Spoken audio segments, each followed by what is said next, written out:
And all America has done is produce bubbles.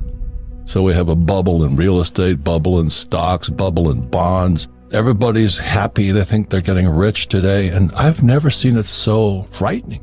So this is going to be the biggest bubble in world history that's going to bust. I think America's going into the next depression. We're at war with Russia. Biden is going hat in hand to Venezuela and to Iran to try and get oil, but he cuts off U.S. oil. I make more money, but America is going to go broke. So in 2008, when the market crashed, Kenny and I borrowed millions and millions of dollars because they were giving away the best investments in the world. Power is the ability to do. So there's different kinds of power and things like this, but the biggest power is the power to change internally. And I've finally realized people don't have that power. They're going to keep going down the suicide cliff no matter what. What's going on in the world today? I think you'd better step up your education because I think we're in serious financial trouble right now. We're in serious, the repo market collapsed again, which it did in 2008. And everybody, I meet people and say, well, I'm just going to get into real estate. I'm going, now? Where were you 10 years ago when everything was moving up at high rates of speed? We had dinner a couple of nights ago. This person says, yeah, I'm going to get a real estate license. I said, now? I'm going, where the heck are these people? The Fed's going to raise rates. We're at war with Russia. What the heck are you guys thinking? When I met Ken McElroy after Rich Dad, Poor Dad, back then, people were, this was in the 2008, the repo market collapsed, Lehman went down. I'm on CNN telling Wolf Blitzer Lehman's going down because I study all this stuff. And I meet Kenny and people are flipping houses. So I meet Kenny and he tells me he's a real estate guy. I say, yeah, you're probably a flipper. And I hate flippers too. I don't like flippers and I don't like 401k salespeople. And I start talking to Kenny and he says, no, I don't flip properties. I went, oh my God. So Kenny was one of the first guys I met that actually followed what my rich dad taught me to do, which is how do you acquire real estate with nothing down and use 100% debt and pay no taxes. So with that, Kenny and I have made freaking multi-millions of dollars. We're billions of dollars in debt, but debt makes people with financial education rich. So what happened after 2008, after the repo market, after Lehman went down, as I called it, on CNN, we made fortunes because it was a crash. So you're saying, well, you're telling us it's going to crash, man. I'm saying it's going to be the biggest opportunity of your life because America stopped producing. We stopped making things. And all America has done is produce bubbles. So we have a bubble in real estate, bubble in stocks, bubble in bonds.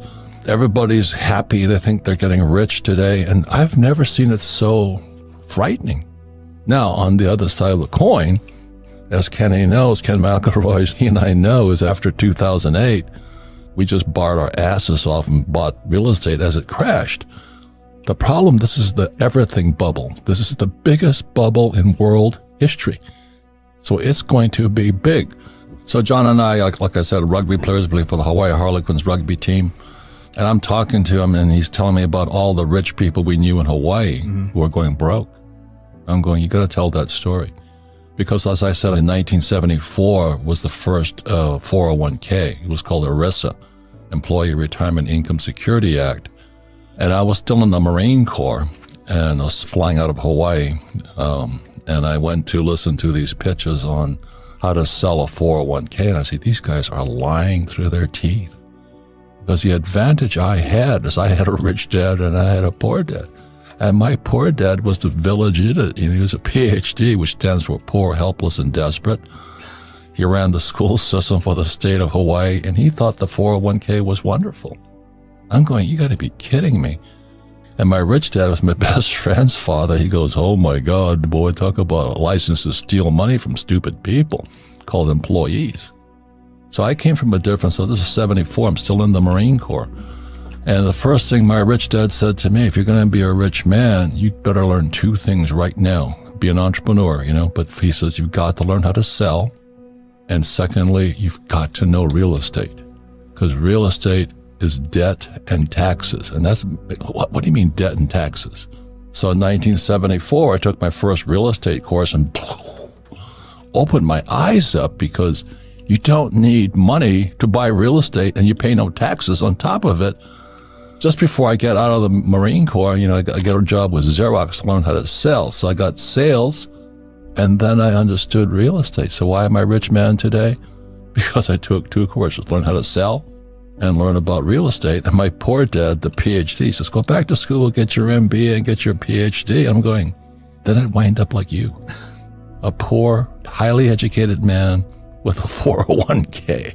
Because we were the first generation with a 401k. The 401k came in, I think, 1974. And we're going, oh, Jesus is going to save us. They're going to give us a pension.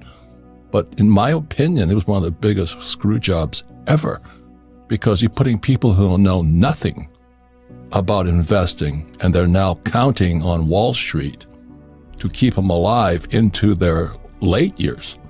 So here's this book. It's written by Ted Siddell, and he makes his fortune suing pension funds. We're going to a depression, possibly a depression. And as John talks about it, people have no money. So when our buddy Joe Biden took off the Keystone XL pipeline, inflation went through the roof. That wipes out the poor, because they can't afford to eat. Because oil, I'm an oil guy, going to school to work for Standard Oil. When the price of oil goes up, fertilizer goes up. Fertilizer goes up, food goes up. So if you have a 401k, like I'd say, you drop back and punt on first down. Because we're not going to tell you what to do, but maybe you'll find out why you should make changes. Because the good news is that's when you get really rich. That's like if Neiman Marcus was having a sale on Louis Vuitton, every consumer would be lined up there. But I was talking to this woman the other night. She says, oh, I finally got it. I'm going to get my real estate license and start flipping real estate. And I said, this is not the time. Oh, no, I'm going to quit my job. I'm going, you got to be kidding me. But that's how stupid people are. So this is going to be the biggest bubble in world history that's going to bust. I think America's going into the next depression. We're at war with Russia. Biden is going hat in hand to Venezuela and to Iran to try and get oil, but he cuts off U.S. oil.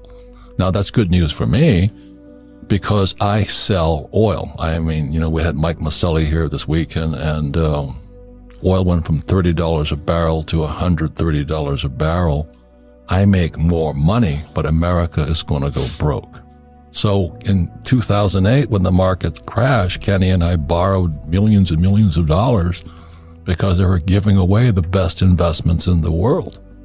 And it's going to come again, but this time I think it's going to be more pain than last time. And it's really interesting, because being an entrepreneur, one of the first things my rich dad taught me is this: if you're going to be an entrepreneur, the purpose of a business is to buy real estate. And people go, what? No, it's supposed to, no, you buy real estate with it. And the average person has never heard that. And I use debt and I pay no taxes. And then what most people don't know is that in 1971 is that Nixon took the dollar off the gold standard. So the dollar became debt. They could print it, and they had to raise taxes to collect the money back. And again, the problem is power is the ability to change. And that's really the sad part. It's like we had Dr. Nicole, and she can tell them about diet and exercise, but people don't have the discipline to change. This weekend, I was really, really kind of disturbed by a couple of people who've been with me for years. They haven't done anything different with me. For 17 years, they do the same old thing. They cannot change, but they're smart people. They just cannot change.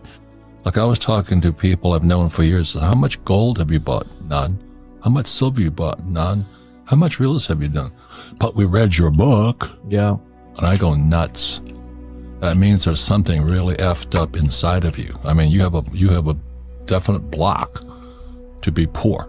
And that's what we talked about this weekend. We had Rollo and all these characters here. And power is the ability to do. So there's different kinds of power and things like this. But the biggest power is the power to change internally. And I've finally realized people don't have that power. They're going to keep going down the suicide cliff no matter what.